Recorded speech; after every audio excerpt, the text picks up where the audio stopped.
I kid you not, this is a trap.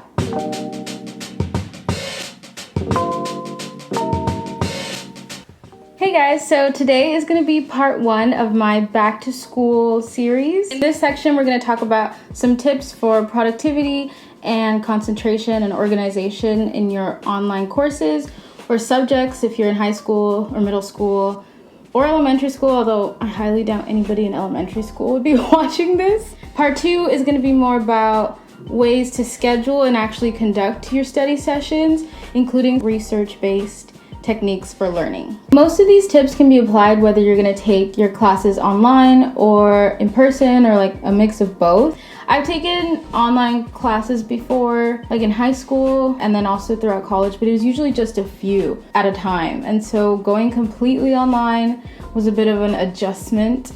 And I'm still kind of finding my footing in doing everything online and at home. So just remember to be kind to yourself. This is not supposed to be some kind of like ultra productivity obsessed shaming session, because a lot of people were kind of doing that when quarantine first started. I'm just trying to strike a balance between staying calm and getting the things that I need to get done.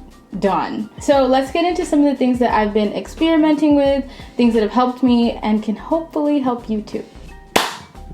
So I have some notes because there's no way that I'm gonna remember all of this. The first step is to figure out where you're gonna study.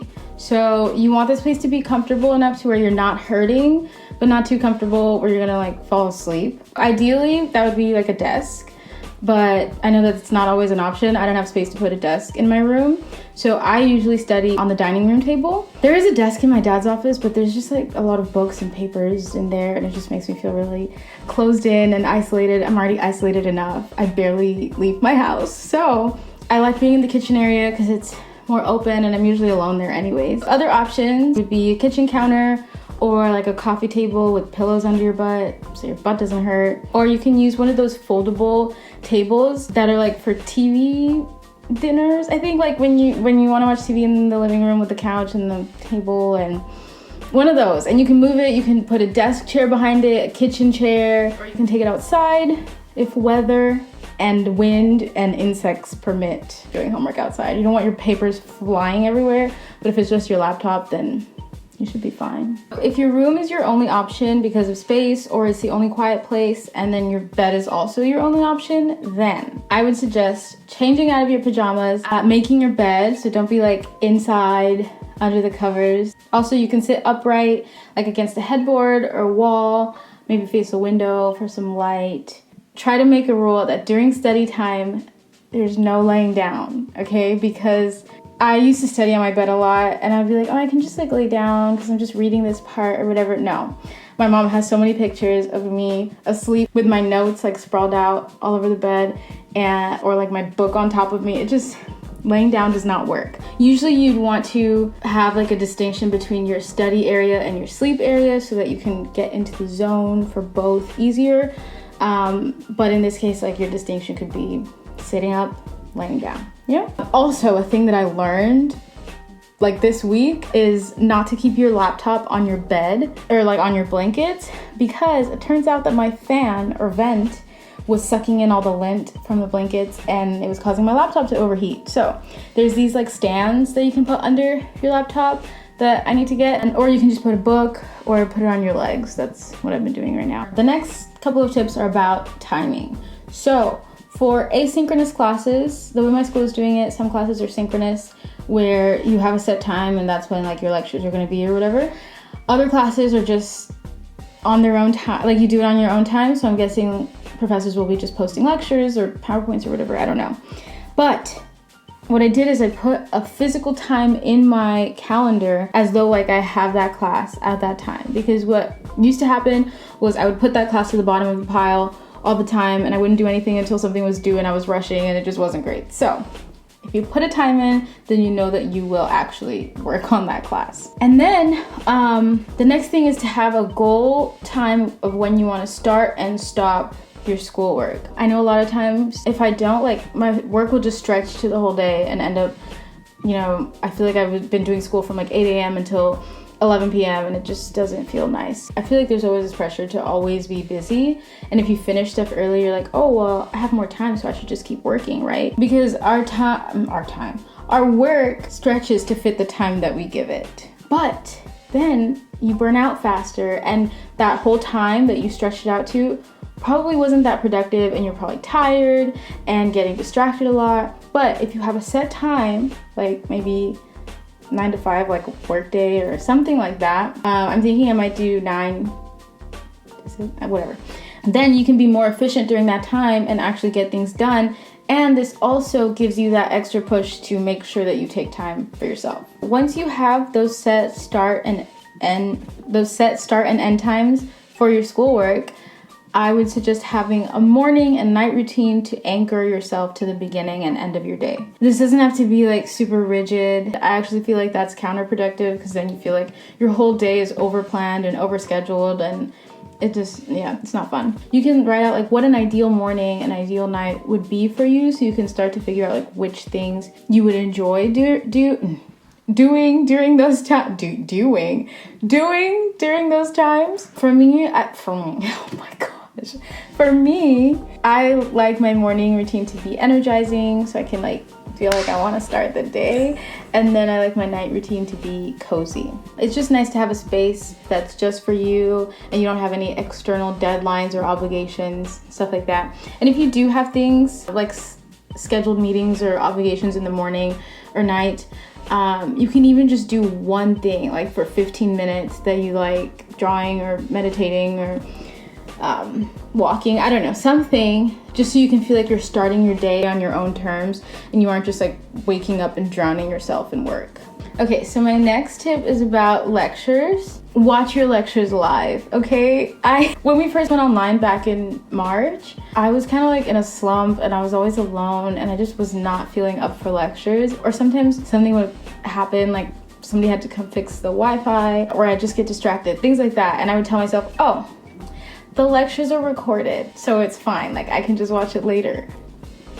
I kid you not, this is a trap. I would never watch it the same day, sometimes even the next day. And then for tomorrow's lecture, I'm like, oh, well, I don't want to watch it because I need to watch yesterday so that I actually understand it or whatever.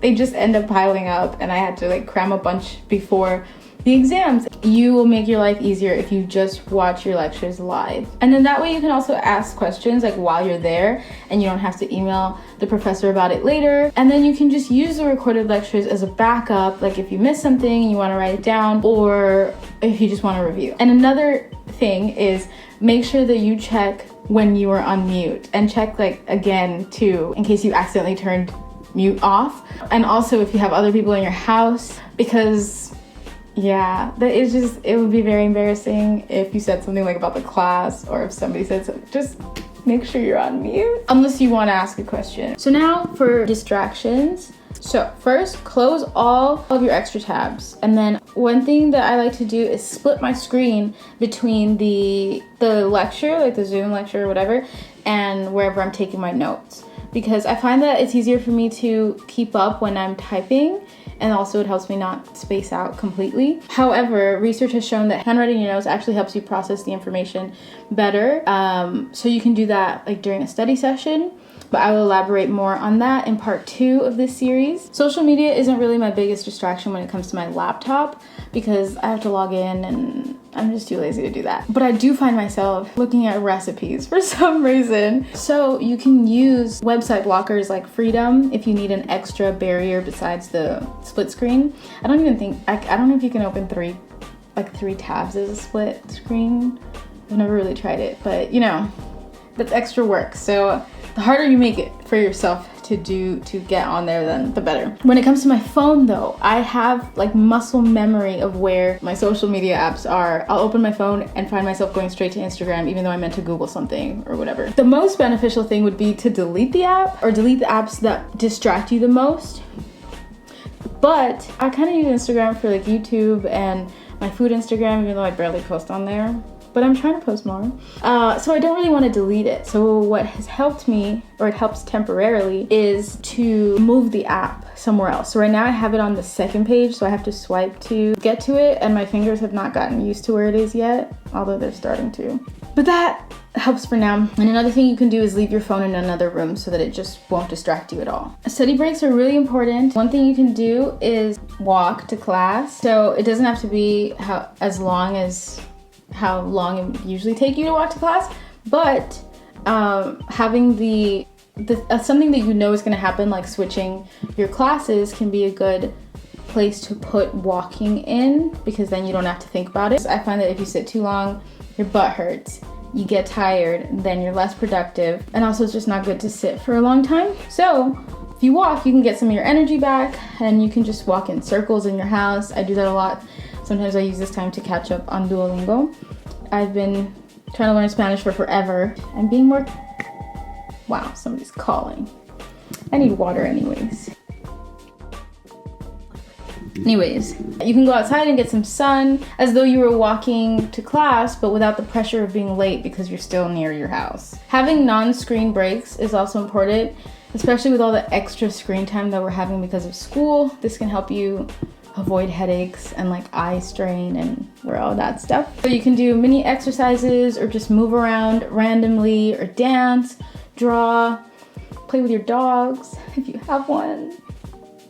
I really want a dog. Okay. Also, you can read books. I highly recommend these books, by the way. But also, sometimes nonfiction books kind of give me morning time, productive vibes. I don't even know if that makes sense. So when I really want like a chill break, I will pick something like story-based or fiction. Regularly check for updates. So check Blackboard, not Zoom.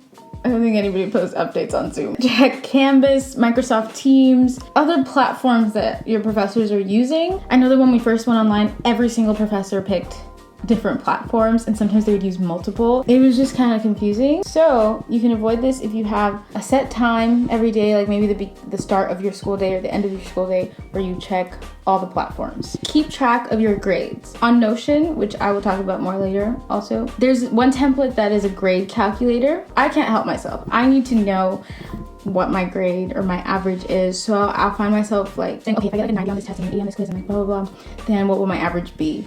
And so I do all the calculations, then I forget where I wrote it down and end up doing it all over again after my next test. It just wastes so much time. So this is really helpful because you can just enter your grades as they come with the percentage weight and even put in those projected grades that you want to check really quick. And this can give you peace of mind or a kick of motivation, whatever you need, without wasting too much time, because the grades on Blackboard are rarely ever your actual grade. I don't think they put the weight in there or something, I don't know. Organization. So try to have 1 or 2 places where you write your to-do lists and stuff like that, or just consolidate it as much as possible, because I find myself writing a to-do list on a sticky note and then another one on my notes app on my phone and then another one in a notebook, and then I'm like, where did I put everything? And it's all just mixed up in my brain. So right now I'm experimenting with using a digital task manager like Notion versus my bullet journal. So digital seems faster once you get the hang of the program, but it is less flexible. And the bullet journal takes a little bit more time, but it's really personalized and also like fun and creative, and I like it. I'm kind of thinking I might do a little bit of both. I might use the digital for more like work, school-based things, and then the bullet journal for more personal life type of things, but I will give you an update when I figure that out. For important dates or meetings and for the general time layout of my classes, I use Google Calendar.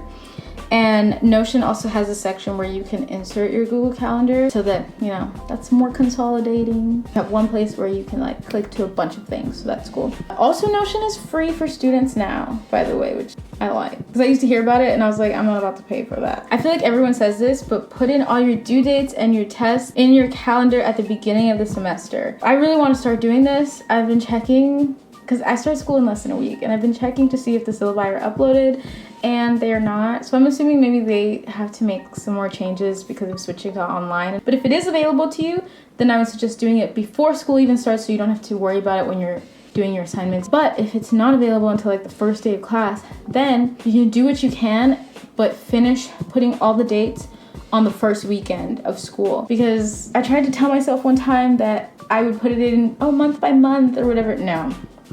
it didn't work. Also, I tried putting fake dates in. I mostly do this more for like essays or bigger assignments or projects. I did successfully trick myself into thinking that my weekly quizzes for one of my nutrition classes last year were due on Sunday instead of Monday for like a few months. But if you have a good study schedule and you break down like those essays or projects into specific tasks and put dates for them, then the fake dates, they're not really necessary. Check in with yourself. This doesn't have to be scheduled exactly, but it might be helpful to check in weekly or monthly every now and then to see what's working, what isn't, what needs improvement. Especially if you're trying out new habits and schedules, just take note of obstacles that you face throughout the week in your productivity, organization, and concentration, and see if there's anything that you can tweak a little bit. For example, this summer I was trying out routines so that I didn't drag my schoolwork throughout the whole day, because I was so annoyed. I was like, why am I doing school from morning until night, you know? So I made this plan, like detailed schedule to the minute, which I've done multiple times before, so I don't know why I decided to try that again.